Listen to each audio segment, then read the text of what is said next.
quiet, please. I'm trying to read here, Beth. Oh, excuse me. I didn't know this was a library. Well, what exactly is a library? Have you ever thought about that?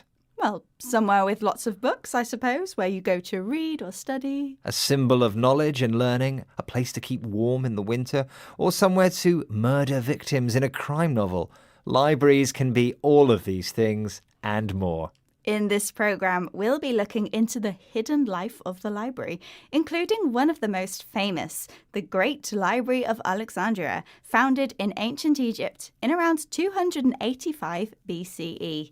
And as usual, we'll be learning some useful new vocabulary and doing it all in a whisper so as not to disturb anyone. Glad to hear it. But before we get out our library cards, I have a question for you, Beth. Founded in 1973 in central London, the British Library is one of the largest libraries in the world, containing around 200 million books. But which of the following can be found on its shelves? Is it A, the earliest known printing of the Bible, B, the first edition of the Times newspaper from 1788, C, the original manuscripts of the Harry Potter books? I'll guess it's the first edition of the famous British newspaper, The Times. OK, Beth, I'll reveal the answer at the end of the programme. Libraries mean different things to different people, so who better to ask than someone who has written the book on it, literally. Professor Andrew Pettigrew is the author of a new book, A Fragile History of the Library.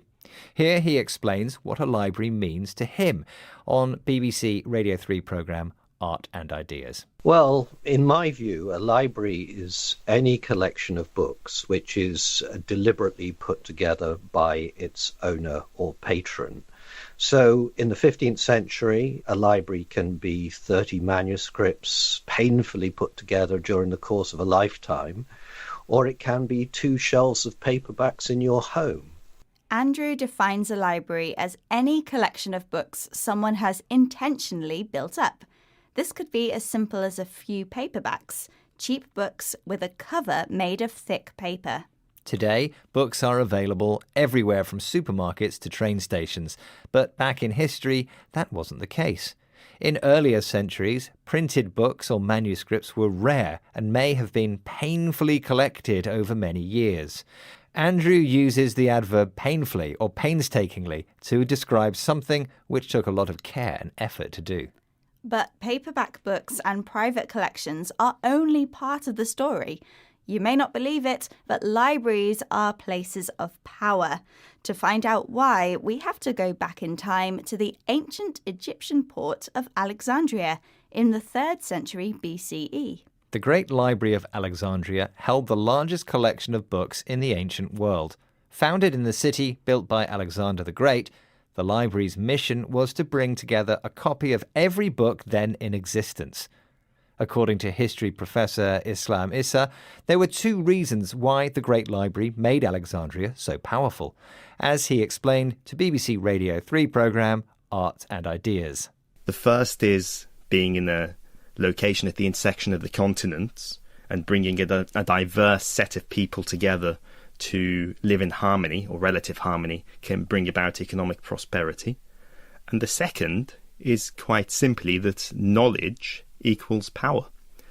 And so the library is a form of soft power. It's a way of saying that Alexandria is an important centre of knowledge, a regional capital, by being the guardians of knowledge. Alexandria was the meeting point of different cultures, where different ideas and philosophies were exchanged. This atmosphere encouraged people to live in harmony, peacefully and cooperatively with each other. But the main reason for the Great Library's importance is that knowledge equals power, a saying meaning that the more someone knows, the more they will be able to control events. Alexandria became the capital of soft power, the use of political and cultural knowledge rather than military power to influence events. Now, maybe it's time to reveal the answer to your question, Neil. Sure, I asked you which famous text could be found in the British Library. I guessed it was the first edition of the Times newspaper. So was I right? That was the correct answer. In the British Library, you'll find the first copy of the Times, along with the first editions of many famous books. Okay, let's recap the vocabulary we've learned in this program, starting with shh, an exclamation used to ask someone to be quiet. A paperback is a type of book with a cover made of thick paper and sold relatively cheaply. Doing something painstakingly or painfully means doing it in a way showing that lots of care and effort has been taken. Harmony is a situation where people cooperate peacefully with each other. According to the expression knowledge equals power, the more you know, the more you're able to control events.